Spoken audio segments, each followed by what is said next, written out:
Hi guys, welcome to all of you right to exam. Current affairs के आज के session में हम बात करेंगे मणिपुर के काले चावलों के बारे में। आज तक आपने केवल white rice and golden rice को ही देखा है, लेकिन आज आप चावलों की एक नई किस्म के बारे में जानेंगे। अब ये टॉपिक चर्चा में क्यों है? क्योंकि हाल ही में मणिपुर के काले चावलों को मिला है जीआई टैग। तो सबसे पहले बात करेंगे जीआई टैग के बारे में। जीआई टैग, इसका फुल नेम होगा ज्योग्राफिकल इंडिकेशन टैग। टैग का मीनिंग होता है किसी वस्तु को अलग पहचान देना। ज्योग्राफिकल इंडिकेशन, भौगोलिक संकेत, यानी जब किसी वस्तु को भौगोलिक संकेत ज्योग्राफिकल सिचुएशन के अनुसार कोई अलग पहचान दी जाती है तब उसे कहते हैं जीआई टैग। अब जीआई टैग किन वस्तु को दिया जाता है? जीआई टैग उस वस्तु अथवा उत्पाद को दिया जाता है जो किसी विशिष्ट क्षेत्र स्पेशल रीजन का प्रतिनिधित्व करता है, यानी वो वस्तु किसी स्पेशल क्षेत्र को ही रिप्रेजेंटेटिव करती हो, किसी अन्य क्षेत्र के लिए नहीं, अथवा किसी विशिष्ट स्थान स्पेशल प्लेस पर ही पाया जाता हो, अथवा वह उसका मूल स्थान हो, यानी वो वस्तु किसी स्पेशल प्लेस पर ही पाई जाती है। यानी अगर उसकी वहां पर खेती की जाती है तो वो वहीं पर उगाई जाती हो, किसी अन्य स्थान पर नहीं, और अगर उसकी मैन्युफैक्चरिंग की जाती है तो उसी स्थान पर होना चाहिए, पर्टिकुलर किसी दूसरे स्थान पर नहीं।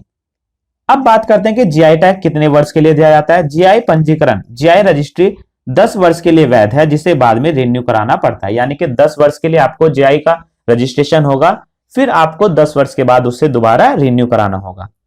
भारत में भौगोलिक संकेतकों के लिए वस्तुओं के भौगोलिक चिन्ह पंजीकरण और सुरक्षा अधिनियम 1999, geographical indication of goods registration and protection act 1999 पारित किया गया। आपसे पूछा जा सकता है कि जीआई टैग किस एक्ट के तहत मिलता है, तो आपका आंसर होगा एक्ट 1999।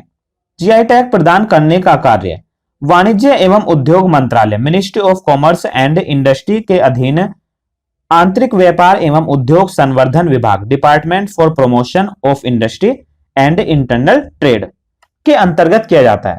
आपको याद रखना है कि जीआई टैग कौन सा डिपार्टमेंट देता है? Department of promotion of industry and internal trade. और यह डिपार्टमेंट किस मिनिस्ट्री के अंडर में आता है? Ministry of commerce and industry.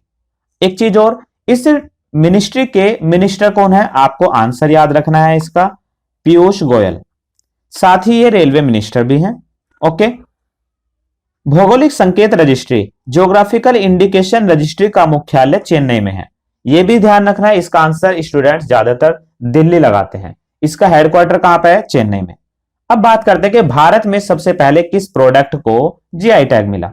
Bharat में सबसे पहले जीआई टैग दार्जिलिंग की चाय को 2004 से 5 में मिला। साथ में आपको यह भी याद रखना है कि चाय किसका प्रोडक्ट में आती है? एग्रीकल्चर के। तो आपसे यह भी पूछा जा सकता है कि किस क्षेत्र को सबसे पहले जीआई टैग मिला, तो आपका आंसर होगा एग्रीकल्चर। दार्जिलिंग कहां पर है? दार्जिलिंग पश्चिम बंगाल में है। अब आप सोच रहे होंगे कि इसका ये समय किस तरह से, 2004 से 5। 2004 में जीआई टैग के लिए इन्होंने आवेदन किया और 2005 में जाकर इन्हें जीआई टैग मिला। अब चलते हैं अपने मेन टॉपिक पर। मणिपुर के काले चावल, स्थानीय नाम चाकहाव। मणिपुर के जो लोग हैं वे इसे चाकहाव कहते हैं।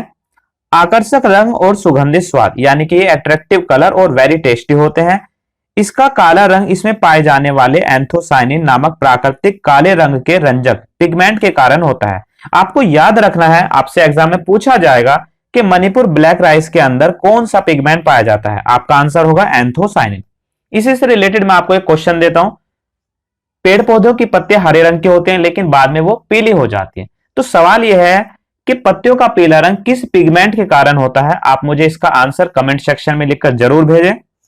नेक्स्ट, इसका उपयोग परंपरागत चिकित्सकों, ट्रेडिशनल मेडिकल द्वारा दवाई के रूप में भी किया जाता है। यानी कि जो इनकी परंपरा वर्षों से चली आ रही चिकित्सा प्रणाली है उसमें इन चावलों का प्रयोग दवाई के रूप में किया जाता है। क्यों किया जाता है उसे देखिए। यह चावल विटामिन ई, फाइबर और प्रोटीन का भी अच्छा स्रोत है। इसका सेवन मधुमेह, उच्च रक्तचाप यानी डायबिटीज एंड हाइपरटेंशन, उच्च कोलेस्ट्रॉल, गठिया, एलर्जी और कैंसर जैसी रोगों की रोकथाम में सहायक है। तो आप समझ चुके होंगे कि ये चावल कितने इंपॉर्टेंट पार्ट है वहां के लोगों के लिए। ना केवल ये एक भोजन का पार्ट है बल्कि एक मेडिसिन, दवाई का भी एक पार्ट है। अब बात करते हैं लेटेस्ट जीआई टैग के बारे में। ये कुछ ऐसे जीआई टैग हैं जो हाल ही में दिए गए हैं, आपको याद रखने हैं एग्जाम्स के लिए। मणिपुर के काले चावल, इसके बारे में आप जान चुके। गोरखपुर के टेराकोटा, उत्तर प्रदेश में एक शहर है गोरखपुर, जहां पर मिट्टी से जानवरों की सुंदर कलाकृतियां बनाई जाती हैं, तो उन्हें मिला है जीआई टैग। आपको केवल नाम ध्यान रखना है। तमिलनाडु की कोविलपट्टी कड़लाई मिठाई, तमिलनाडु का एक शहर है कोविलपट्टी, वहां पर यह मिठाई बनती है मूंगफली और गुड़ से, और एक तरह की ये कैंडी टॉफी टाइप की होती है। कश्मीरी केसर, केसर को हम मसाले के रूप में प्रयोग करते हैं। केवल आपको ये नाम ध्यान रखने के हाल ही में ये जीआई टैग मिले हैं। अब एक बार लोकेशन देख लेते हैं मणिपुर की।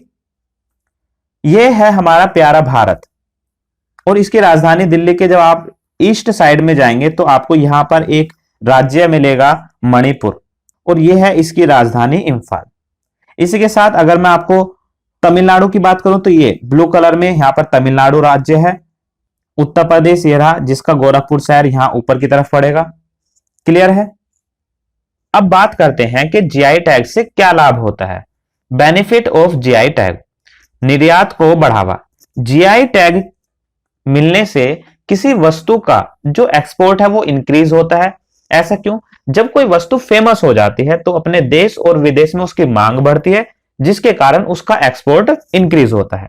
किसानों को लाभ, अगर वो वस्तु उगाई जा रही है, उसकी खेती की जाती है और उसे जीआई टैग मिल जाए तो उस वस्तु की मांग बढ़ेगी।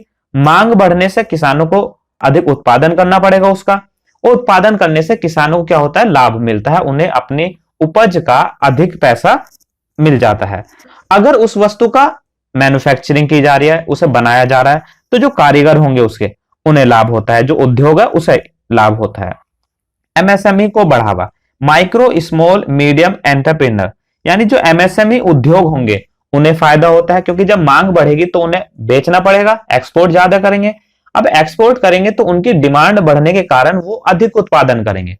उत्पादन करेंगे तो जो छोटे उद्योग हैं वो धीरे धीरे मध्यम उद्योग की तरफ बढ़ने लगेंगे, और जो सूक्ष्म उद्योग है वो छोटे उद्योग की तरफ बढ़ने लगेंगे। नकली माल की रोक, क्योंकि उस वस्तु को जब जीआई टैग मिल जाता है तो उस नाम से उस किसी दूसरे अन्य क्षेत्र में उस वस्तु को नहीं बेचा जा सकता, यानी उसके नकली माल पर रोक लग जाती है। तो आज के लेक्चर में सिर्फ इतना ही, मिलते हैं नेक्स्ट लेक्चर में। अगर आपको इस टॉपिक से रिलेटेड अभी भी कोई डाउट है तो हमें कमेंट सेक्शन में लिखकर बताएं। चैनल को सब्सक्राइब जरूर करें और वीडियोस को लाइक करें। इस वीडियो को अधिक से अधिक अपने दोस्तों और स्टूडेंट्स में शेयर करें ताकि उन्हें भी अधिक नॉलेज मिले। इस लेक्चर की पीडीएफ मैं आपको नीचे डिस्क्रिप्शन में दे दूंगा। साथ ही आपको अगर मेरी पिछली वीडियो देखनी है तो नीचे डिस्क्रिप्शन में आपको उनका लिंक मिल जाएगा। जय हिंद, जय भारत।